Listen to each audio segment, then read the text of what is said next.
আসসালামু আলাইকুম সবাইকে সুলতানা ব্লগ অ্যান্ড কুক চ্যানেলের আরও একটি ভিডিও দেখার জন্য সবাইকে ওয়েলকাম জানাচ্ছি। বিগত 1 মাস ধরে কোনো ভিডিও না দেওয়াতে আমার কাছে যে একটা ইউটিউব চ্যানেল আছে সেটাই আমি ভুলে যাওয়ার পথে। আজকে অনেক দিন পরে আমি আমার চ্যানেলে নতুন একটা ভিডিও আপলোড দিতে যাচ্ছি। তো আমি প্রায় 1 মাস ভিডিও আপলোড দিইনি। আমার পারিবারিক কিছু সময়ের প্রয়োজন ছিল অ্যাকচুয়ালি। আমাকে পরিবারে কিছু সময় দিতে হয়েছিল যেটার জন্য অ্যাকচুয়ালি আমি মানে ইউটিউবের জন্য যে আলাদাভাবে ভিডিও মেক করব বা এডিটিং করব সেরকম কোনো প্রসেসেই যায়নি, চেয়েছি পুরো দমে আমি সময় দিতে। তো যাই হোক, সবাই দোয়া করবেন। আর এদিকে হচ্ছে আজকে ছেলেদের রুমের ওয়ালটা আমি একটু সাজাচ্ছি। আসলে দেখা যায় কি, ঘর সংসার মানে হচ্ছে মেয়েদের এটা সেটা সাজানো।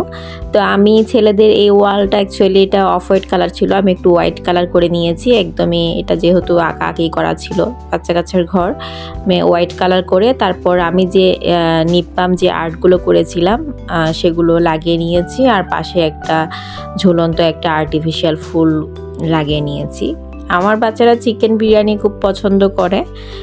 দেখা যায় চিকেন এমনি রান্না করলে আদিপ তেমন একটা খেতে কম পছন্দ করে, এই কারণে চিকেন বিরিয়ানি করলে সবাই একদম খুব পছন্দ করেই খায়। তো বাচ্চাদের কথা মাথায় রেখে দেখা যায় প্রায় টাইমে আমি চিকেন বিরিয়ানিটা করে ফেলি। আর আমার কাছে মনে হয় যেদিন কাজকর্ম বেশি থাকে সেদিন চিকেন বিরিয়ানিটা ইনস্ট্যান্ট করা যায় আর বাচ্চারাও খুব সুন্দর করে খায়। ওদের সন্তুষ্টির জন্য দেখা যায় যখন 2-3 পদ বা আমরা নর্মালি যে খাবার দাবারগুলো রান্না করি সেগুলো করতে যতটুকু না সময় লাগে, যেদিন আমার কাছে মনে হয় কাজকর্ম একটু বেশি থাকে সেদিন যদি ইনস্ট্যান্ট চিকেন বিরিয়ানি করে নেওয়া হয় আমারও সময়টা বেঁচে যায়, ওরাও তৃপ্তি করে খেয়ে নেয়।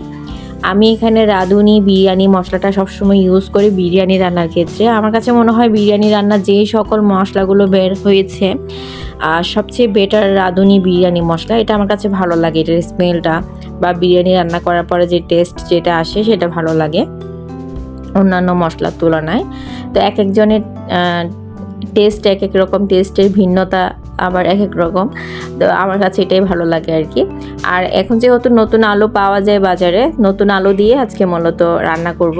এখানে ফার্স্টে আমি মুরগির সাথে আলু, তারপর মশলা, সব রকম আর কি মশলা দিয়ে এগুলো রান্না করে নিয়েছি। এর মাঝখানে আমি কিছু ভিডিও ধারণ করে রেখেছিলাম যেগুলো আমার হ্যান্ড পেইন্ট রিলেটেড, কিছু বিজনেসের ছিল আর কিছু ছিল আমার ঘর সাজানোর, কিছু আমি টুকিটাকি জিনিস তৈরি করেছিলাম, সেগুলো নিয়ে ভিডিও ধারণ করা ছিল। এখন আমি কোনটা রেখে কোনটা আগে এডিট করব সেটা চিন্তা করছিলাম, তবে এখন অবধি কোনোটাই করিনি। আমার কাছে মনে হচ্ছে হ্যান্ড পেইন্ট রিলেটেড ভিডিওগুলো দেওয়া দরকার, যেহেতু আপনাদের অনেক দিন শেয়ার করা হয় না। আর আপনারা তো প্রতিদিনই কম বেশি সবাই কমেন্ট করেন ম্যাক্সিমাম যে হ্যান্ড পেইন্ট নিয়ে যেন আমি নতুন নতুন ভিডিও দিই।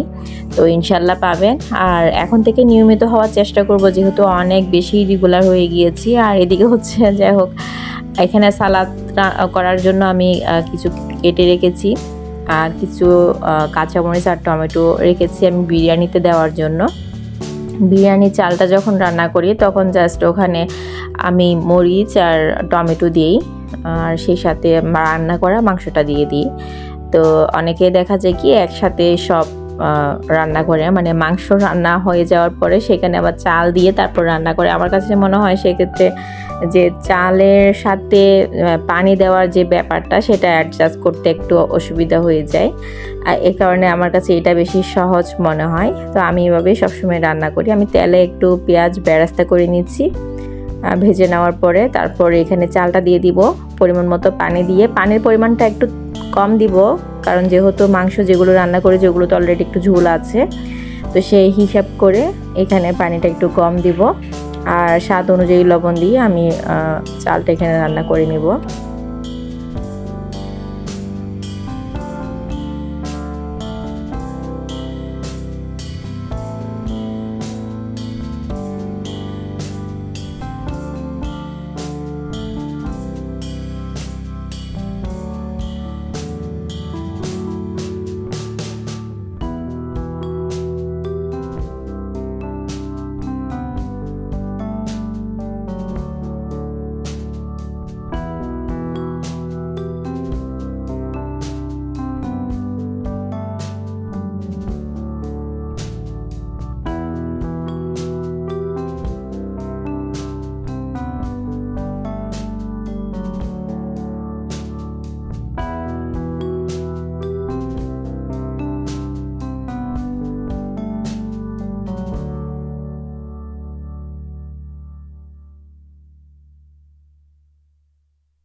তো এদিকে আমার রান্নাটা কমপ্লিট। আজকের মতো আমার ব্লগটাও আমি এখানে শেষ করব। সবাই ভালো থাকবেন, নেক্সট ব্লগে দেখা হবে ইনশাল্লাহ। আর যারা ভিডিওটা দেখছেন প্লিজ একটা লাইক দিবেন। আজকে বিদায় নিচ্ছি, আল্লাহ হাফেজ।